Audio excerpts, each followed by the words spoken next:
do have special guests in the studio right now that we can promise. We've got Chris Zamora and Tami Sharp, and you guys have sort of a very different thing that you do. Yes, we do. Can you can you talk a little bit about what it is that you do? And they're going to say what it is that they do, and your first question is going to be, what is that? What is that? And that was exactly what I did. I was like, I have no idea what this is about. So please enlighten us. I'm excited to learn. Yes, so thank you for having us on. We are the co-founders of Law Enforcement Coaching. So what Law Enforcement Coaching is mental and emotional wellness for first responders. We work with the sworn civilian side, their family members, and even though we are law enforcement coaching, we do work with all public safety professionals. So it's coaching, it's life coaching, but it's a hybrid version of life coaching. It's specific for law enforcement, first responders. We have a team of just about 20 law enforcement professionals that we've trained to be coaches. Okay. And so they are culturally competent, they're culturally experienced, they understand the realities, the stressors, the ABCs. So when an officer or someone comes in to do a session, and we do everything remotely via Zoom. So when they do a session, if it doesn't matter where the person is in the country, like the culture, the languaging, it's the same. So our coaches know, okay, yeah, I understand. A lot of them have been through something similar. They understand these different ups and downs and ebbs and flows. So we can help push them forward. That's that in a nutshell. Like hearing you say it, right, my brain goes like, duh, like of course that's something that's needed. Like that absolutely makes sense. Right, and it's almost kind of like, well, isn't that already done? But obviously not.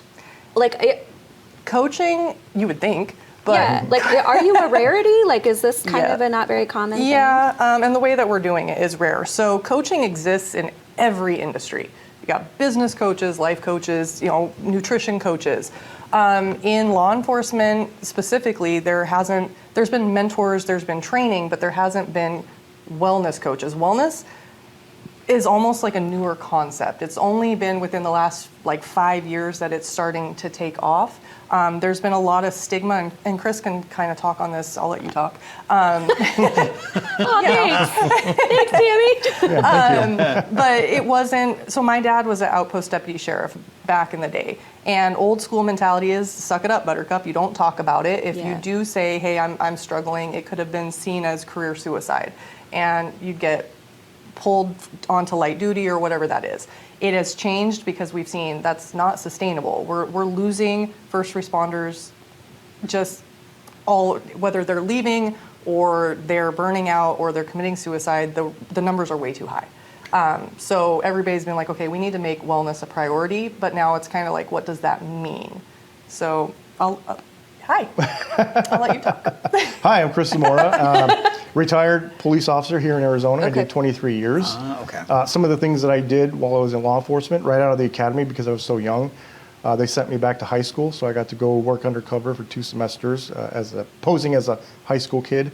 For real? Oh yeah. Like Never Been Kissed style? Like Yeah, right? Wow. I was thinking 21 Jump Street. 21 Jump Street, but he loves that movie, and I'm like, what? Yeah, 21 Jump Street, before they were movies, it was actually a TV show back in the 80s. And it was 1987, I was 11 years old, and I watched it for the very first time, and I fell in love with the show. The thought of these undercover cops going into high school pretending to be a kid was just amazing to me back then. And so years later, I actually got to live that again, for real, right? So I did that for 2 semesters. I worked patrol. I did a second stint working undercover where I did street level narcotics, and then I also worked along the U.S.-Mexico border where I went undercover in the Sinaloa cartel. I did robbery, homicide, and internal affairs. So I got to experience different parts of law enforcement. But like Tami said, there is a stigma in law enforcement that you don't share your feelings and emotions with anybody. And I was told this my first year as a brand new cop on the street. My boss told me, don't ever share your feelings and emotions with anybody, not to a counselor, not to a psychiatrist, because you'll be committing career suicide. Yeah. You won't be fit for duty. So I carried that with me throughout my career, and right around my 13th year, it all came crumbling down. I wasn't able to process the things that I experienced, right, and the trauma that I experienced, and I almost walked away. I almost quit.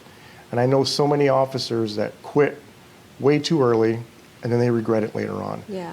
And so fortunately, I didn't do that. I stuck it out. But then my 18th year, again, I fell into that dark place. I call it the dark place. And again, I was about to quit because I figured if I quit, all the stress will go away. But that's not the case. And so I stuck it out, and I got into coaching. I went to SWIHA, and I became a clinical hypnotherapist to help with the mind, right? We work a lot with the subconscious. And I noticed something. When I was a homicide detective at that time, and going to school to be a clinical hypnotherapist, my coworkers had heard about it, and they would come over to my desk, and they would start to open up about things that they experienced. Just because they heard me, they heard that I was going through this specialized training. But what that showed me was these people want to talk. Yeah. They need to vent. They just don't know who to vent to, and they trusted me. So they would, every morning I'd come into my office, I'd start at 8 a.m., and there'd be a detective sitting at my desk ready to just talk about stuff. Yeah. Problem was, it's an open space, so all kinds of cubicles, and so they're sharing personal experience, but other people could hear it. Yeah. Right? But that showed the level of stress that they were under. They didn't care if anybody heard what they were talking about. They just needed to vent. So I came in early before anybody else would come in, just so that to allow detectives to vent. So that's just a little bit about me. I'm also a clinical hypnotherapist, transformational life coach, shamanic Reiki practitioner, and a yoga instructor as well. Well, I'm so glad Tami let you talk. You actually had some really good things to say. Yeah, I had something to say there. So how did you go from being on the force to now doing this? What is that story? Well, it's the not being able to process all the emotions, and I hit rock bottom, basically. I was dealing with anxiety, depression, anxiety. I took some time off from work to get away. I was a homicide detective at this time, and I didn't put two and two together. My 13th year and my 18th year, what significantly happened at that time period? And I didn't put this together until recently when I was teaching. My 13th year, a good friend of mine, his name is Lieutenant Eric Schuhandler. He was shot and killed in the line of duty, and I responded out to that scene. And he was killed, and I didn't realize the loss of life could put me in this dark place. I didn't really connect the dots there. And then my 18th year, what happened?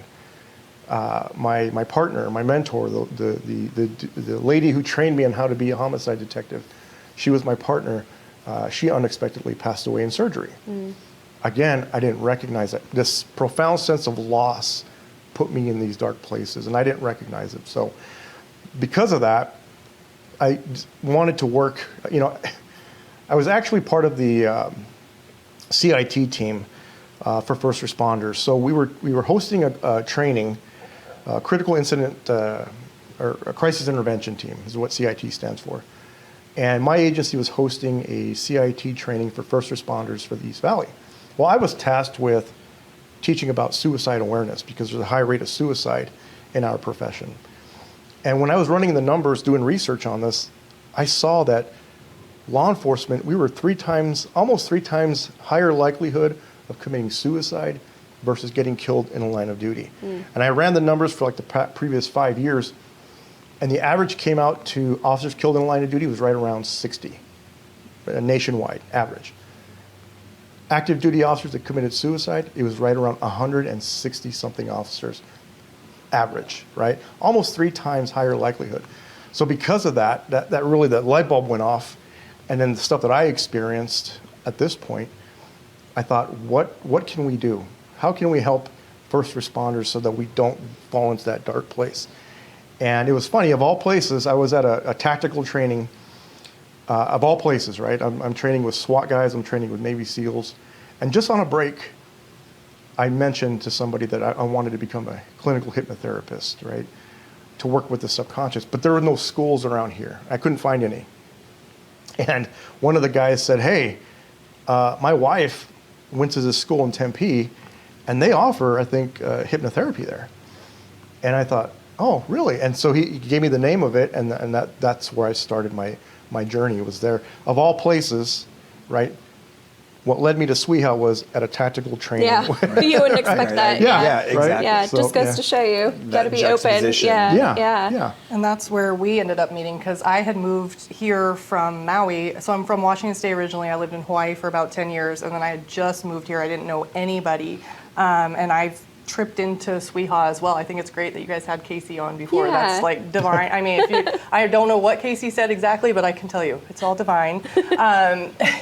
But we were in a class together, and he just stood out. Like, we were talking about the eye movement and where people look when they're trying to remember, when they're lying. Yeah. And the instructor had called on him, and I'm like, who's this guy? Because there are not really any cops in this group of people here. Yeah. And being in a law enforcement household growing up, we just kind of hit it off. And long story short, we can both talk. So, What?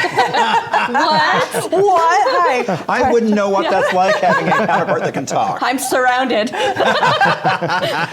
But no, we met, and then we saw that there was a need. My dad, very short version, but when I was 11, he was diagnosed with stage 4 prostate cancer. They gave him 6 months to live, best case scenario. And he was retired Air Force, and then he was a cop. He's old school, very stubborn. And so he was like, absolutely not, that's not my story.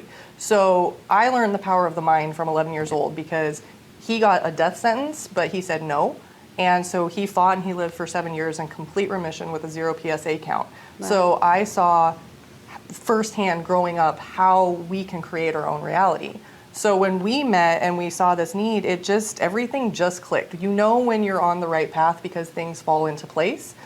We had a little bit of a hiccup 2 years into doing business where we were blindsided in business, true business style. And we immediately looked at each other and said, we're being protected.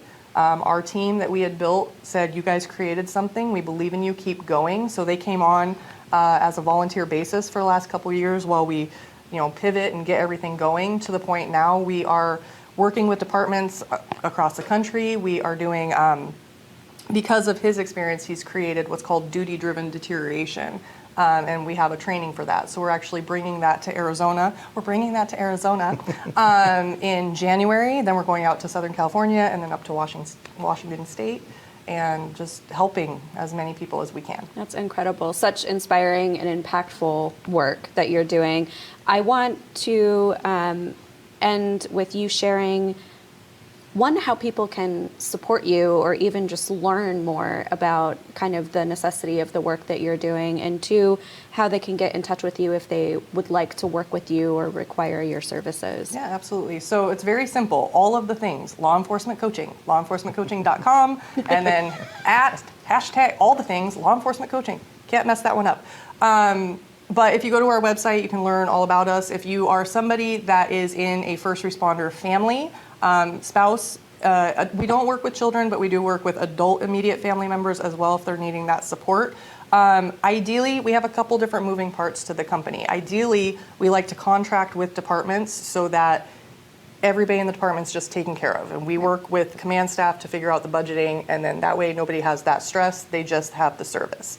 If people are not under contract with the department with us, they can come to our website and they can book sessions out of pocket.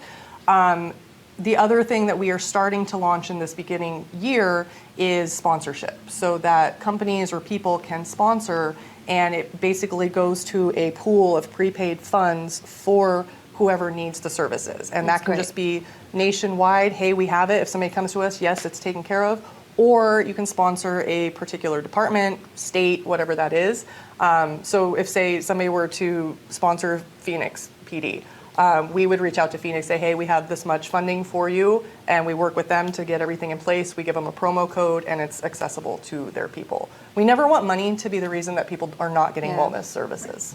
So. Yeah, I love that. Really respect that. Thank you so much, Yes. Chris and Tami. This has been, like, my mind is like going a million. Well, because my husband was a photojournalist, and he would embed with the police department and work down at the border. And sometimes when he would share things with me, I would like, why? Like, why do they do it that way? And why, and I kept asking all these questions. And so it's just interesting hearing now this side of it, and that you're addressing some of these things that have definitely come up. So thank you so much for sharing about your work, and we hope that you'll check out their services and also consider sponsoring. That would be phenomenal. That'd be amazing. Yeah, we will be taking a quick break, and we'll be right back here with some holiday things and some just things to do. things to Exactly. do. Well, you'll be back with us. I'm gonna go ask them about hypnotherapy while we're on a break. I know, that's a whole other topic. Yeah, that keeps coming up. I mean, literally, I was at a party last weekend, and there was someone there who's there, so we kind of went down that whole path. I'm not even I'm like- joking. During the break, I have a question. So we'll be right back here. Stick with us on the morning show.